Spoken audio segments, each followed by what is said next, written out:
in his hometown was simply unbreathable. It was the first spark of the Velvet Revolution. Now, 30 took to the streets to protest against communist regime because the air in his hometown was simply unbreathable.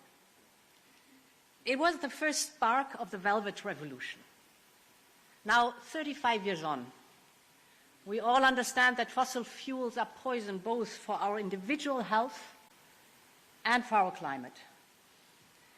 Just 1 month ago, I was in Greece as the country was ravaged by the worst wildfires in Europe in living history. And only a few weeks later, the same country was hit by 3 years' worth of rainfall in just 3 days. And the same is happening from Libya to Slovenia, from Spain to the Philippines. That is the reality of a boiling planet. The European Green Deal was born out of the necessity to protect people and the planet. But it was also designed as an opportunity to build our future prosperity. And since its inception, it has delivered.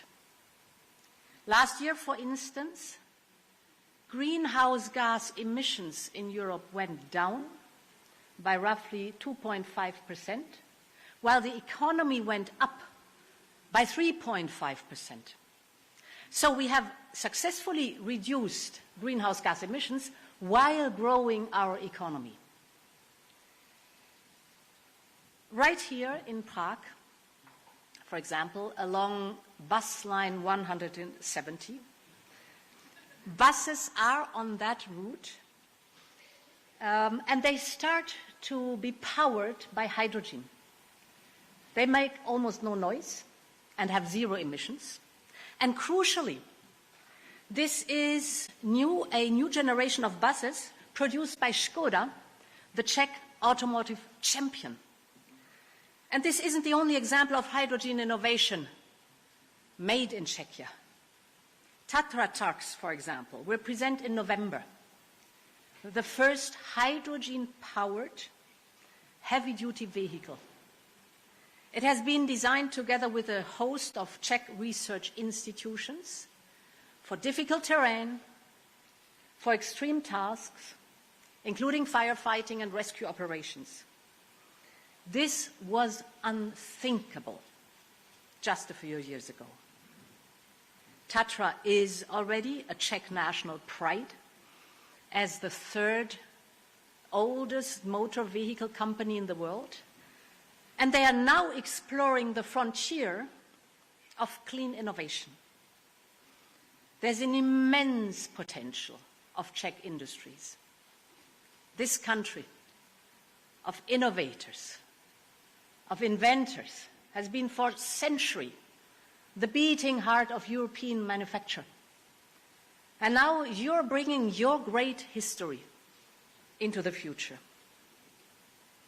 And with the European Green Deal, Europe is at your side. European business are developing new ideas and solutions. What they need to scale up now, and this is very important, it's not only the invention, but the scaling up of the product. What they need is predictability to plan their investment and to go forward, a clear route that sets the direction of travel. And this is exactly what the European Green Deal is delivering. When we embarked on this journey 4 years ago, we set a clear vision for Europe to become the first climate-neutral continent by 2050.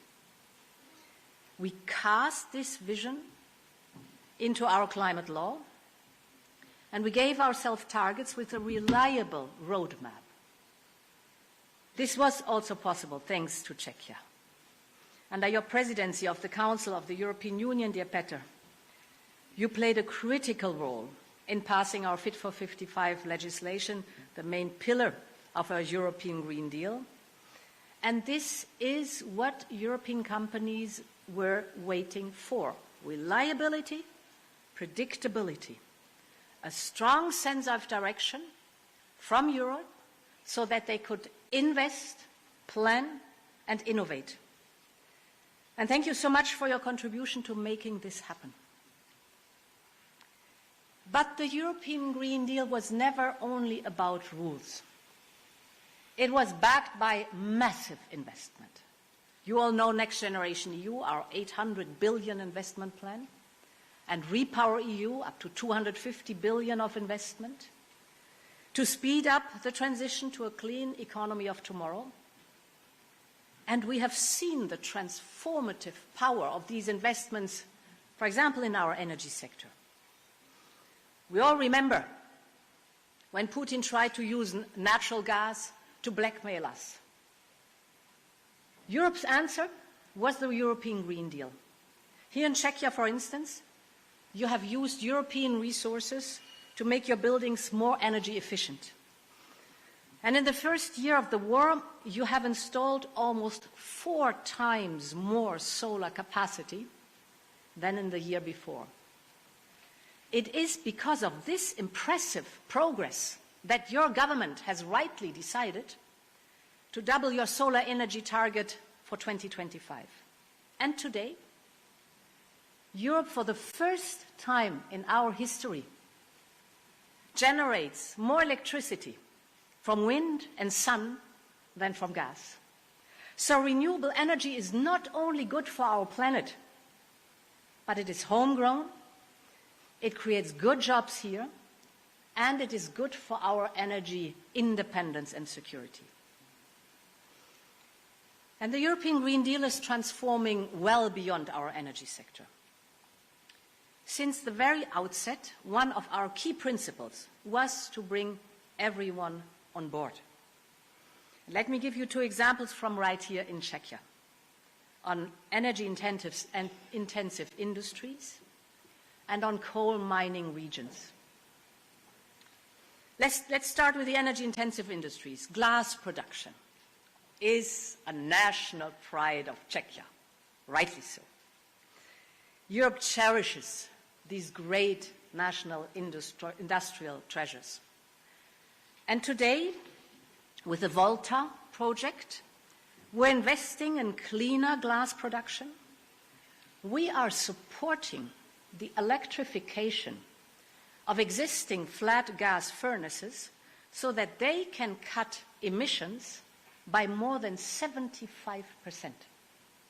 And this is vital to make the European flat glass industry competitive also in the clean economy of tomorrow.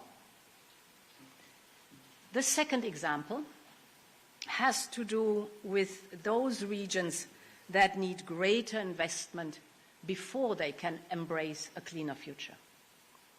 Like the 3 coal regions of Czechia, and I hope I pronounced them correctly, Karlovy Vary, Ústí, and Moravia Silesia, I know that many local communities are concerned about their future, because thousands of people work in lignite mines and in the coal sector. And this is why we have to do our utmost and make it our utmost priority under the European Green Deal to invest in those regions, to ease the transformation. Our Just Transition Fund is investing 1.6 billion euros here in Czechia, with a strong focus on creating new hydrogen valleys in the very same regions now relying on coal. We're investing all along the clean hydrogen value chain, from production to storage, from transport to industrial applications. And these investments will create thousands of future-proof, good-paying jobs. This is the essence of the European Green Deal, to deliver, as you said, as our new growth strategy, for all industries and all regions in Europe. But our job is far from done. European business is still grappling with a set of challenges that hamper innovation. You mentioned some of them. Allow me to briefly touch upon 3 of them. Indeed, first, high energy prices. We have not forgotten the summer 2022. At the height of the energy crisis unleashed by Russia, gas prices were 10 times higher than today, 10 times. Today, energy prices in Europe are back to pre-war levels. That is an achievement due to our unity in the European Union, otherwise we wouldn't have made it. But the price we pay for energy is structurally still higher than in other continents. And this is an issue for our global competitiveness. The solution is within reach. It depends on the energy mix of each country. And here, to be very clear, this is and will remain a national prerogative. We know, for example, that nuclear plays a central role in Czechia's energy system. It is important as a baseload. We respect that. And we know that it will continue to require investment to play an important role in the Czech energy transition, without any question. The same goes for renewables. If the share of renewables in our energy mix continues to rise at the current pace, we will soon be protected against the high prices of imported fossil fuels because renewables are so much cheaper. So we must stay the course to make cheap and clean energy available for Europe. Second is on unfair competition.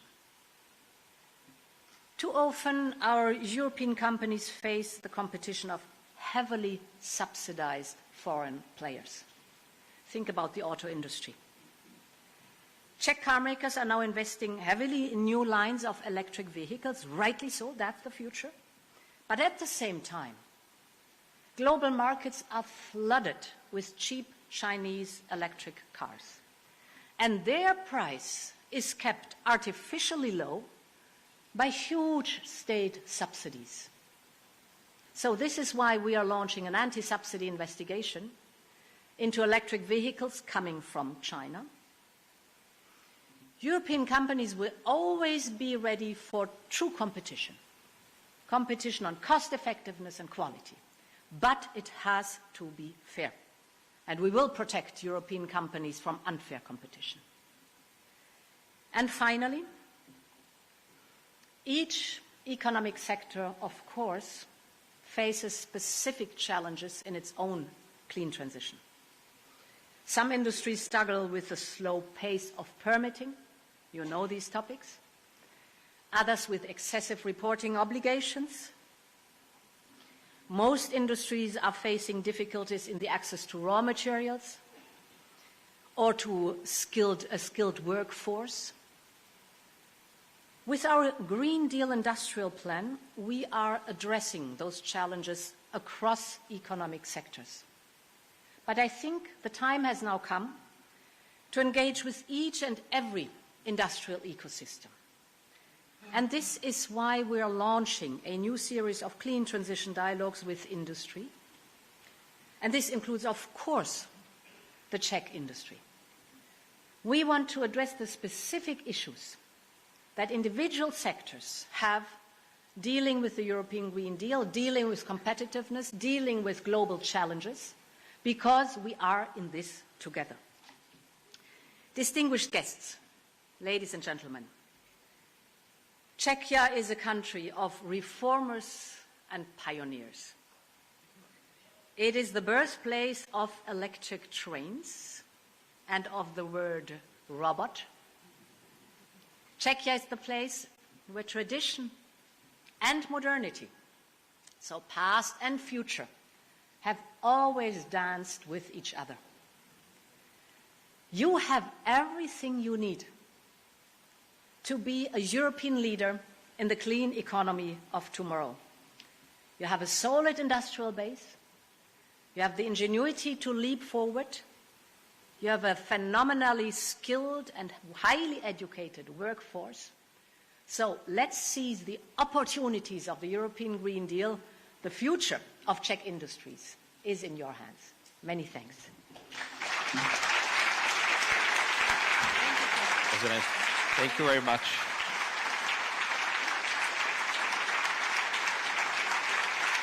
help you?